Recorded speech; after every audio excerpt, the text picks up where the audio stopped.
And welcome back to Real Talk Sports with Rico. Today, we are actually going to be breaking down the NFL Combine. I'm going to be talking about some of the things that I thought kind of jumped out at me. And then also, too, just kind of throwing out there some free agency news with the NFL. Just thinking, talking about actually my thoughts about that, where I think certain players are going to go. Make sure that you press the like and subscribe button, guys, and follow the content. You can catch us here on YouTube and also too on Spotify. Those notes are going, or those links are going to be actually in the show notes. Want to go ahead and thank the followers out there who have actually followed us and helped us drive content to the show. So the fans out there, and then just want to thank the sponsors out there who have put sponsorship on the show. So let's go ahead and jump into the first topic, guys, which is the NFL Combine. My reactions to it and just kind of my thoughts on this. So, look, the NFL Combine is gotten quite interesting to me. It is not like it used to be back in the day, and I'm talking about like the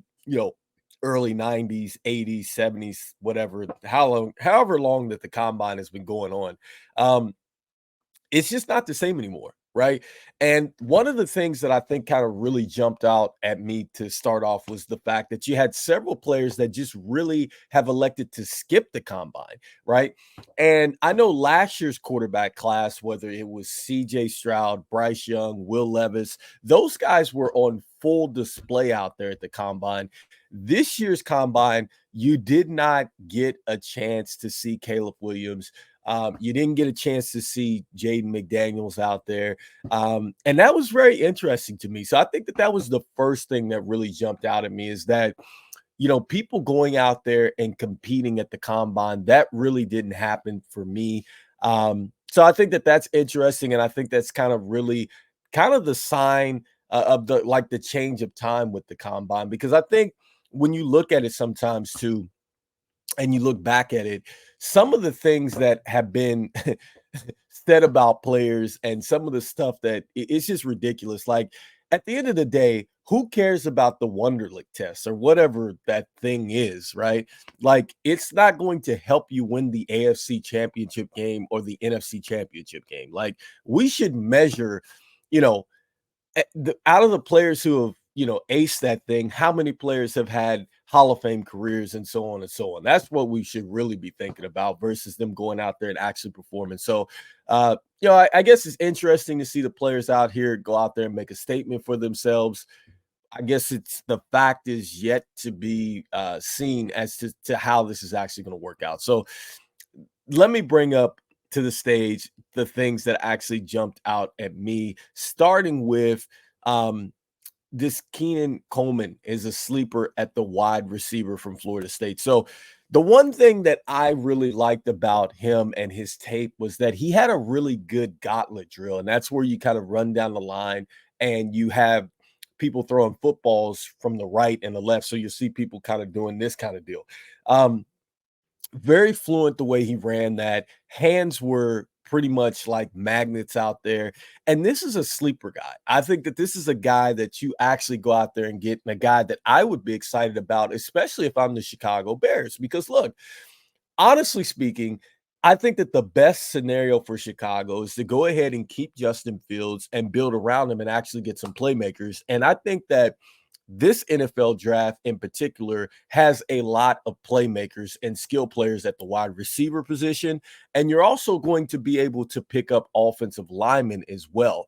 The one thing that I can say about the wide receivers, going back to that point, and Keenan Coleman here, who I think is going to be an outstanding player. He might be like the Zay Flowers of this year's draft, but five receivers under 4.4.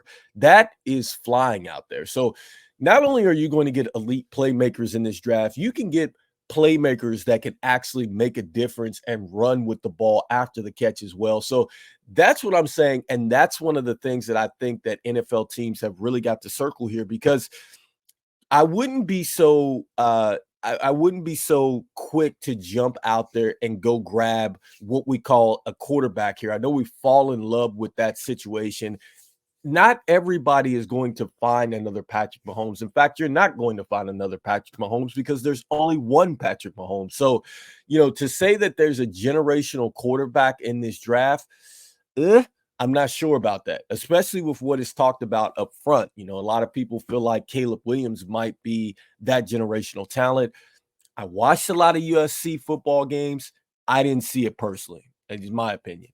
Um, Next up, the next thing here is there may be over 5 offensive linemen taken in the first round. So I was looking a little bit here at the NFL Network and their report, kind of looking at the tapes as well. And the offensive linemen looked really good. I mean, they're fluent, they're fast.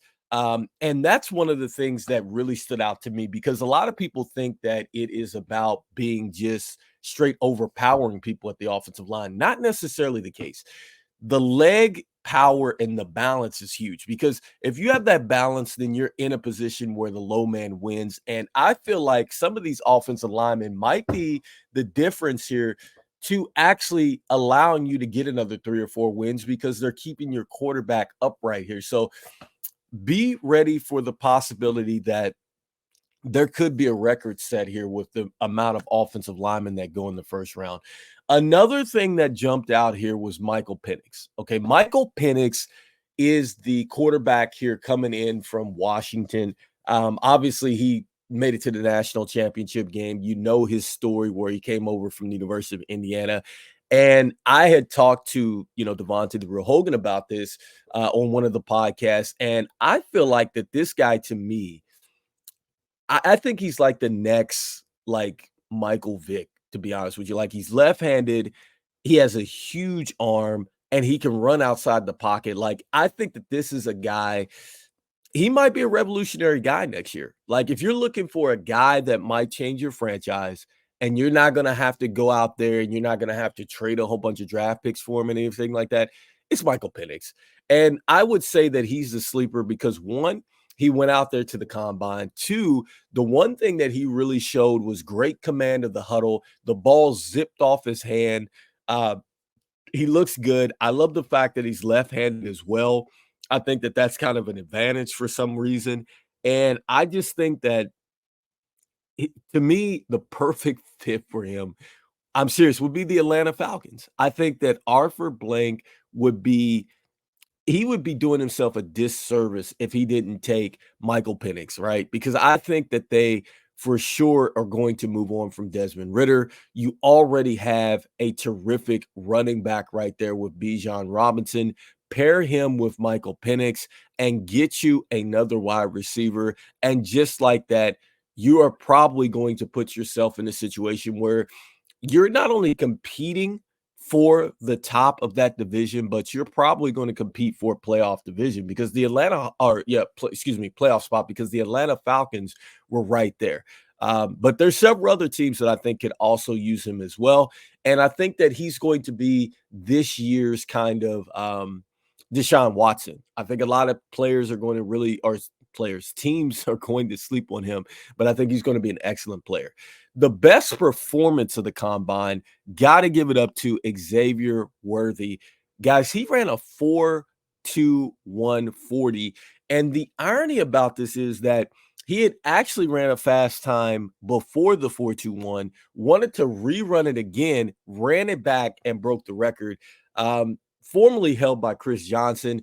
And remember, Chris Johnson was a very good running back, man. Chris Johnson was really good. He played for the Tennessee Titans, if I'm not mistaken.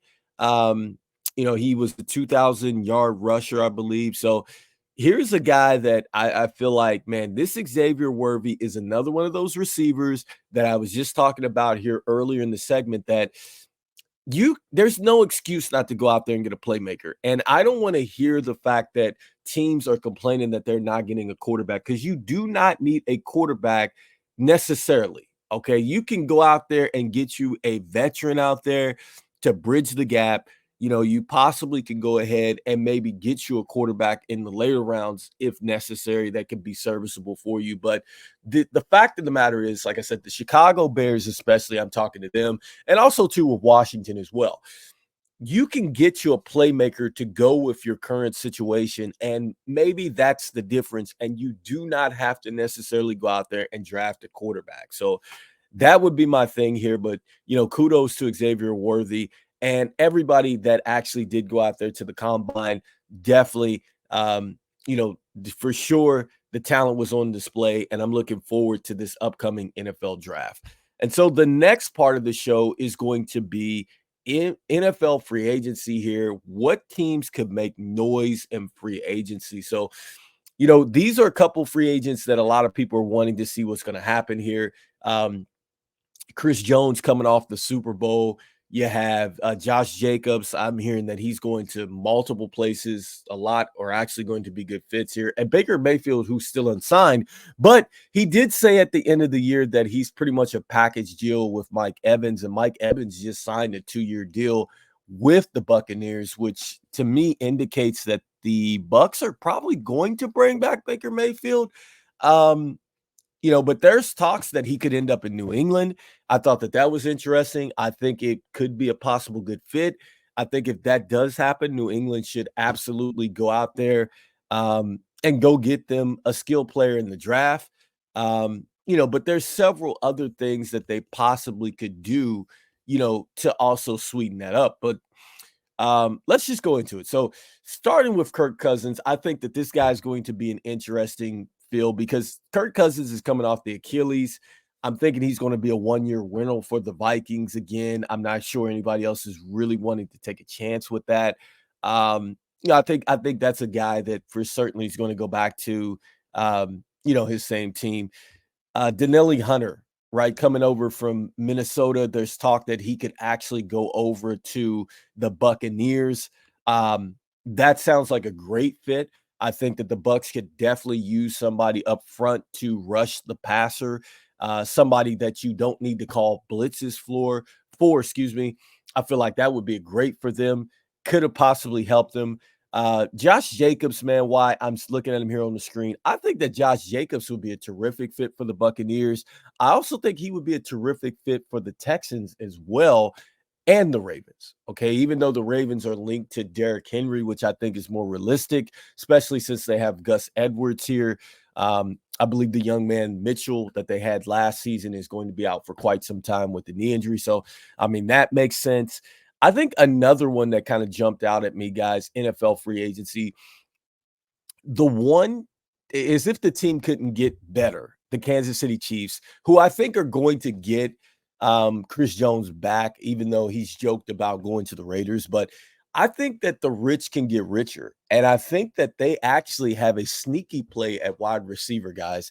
And I think that this happens and it makes a lot of sense. I was reading about it in Sports Illustrated, but I think that Calvin Ridley can go to the Kansas City Chiefs and be their legit number 1B kind of guy, right? With Rashid Rice. I think that that would be instrumental for the passing game for Patrick Mahomes. I think that they struggled a little bit without Tyreek Hill. I think that this certainly helps them getting a player of this caliber. I think that this certainly would open it up to go along with Travis Kelce. So I think that that's like a sneaky signing that I say I could see that happening. Excuse me. Another guy that's really of interest to me is Tony Pollard. I think that Tony Pollard would actually be a great fit as well for like some team like the Texans.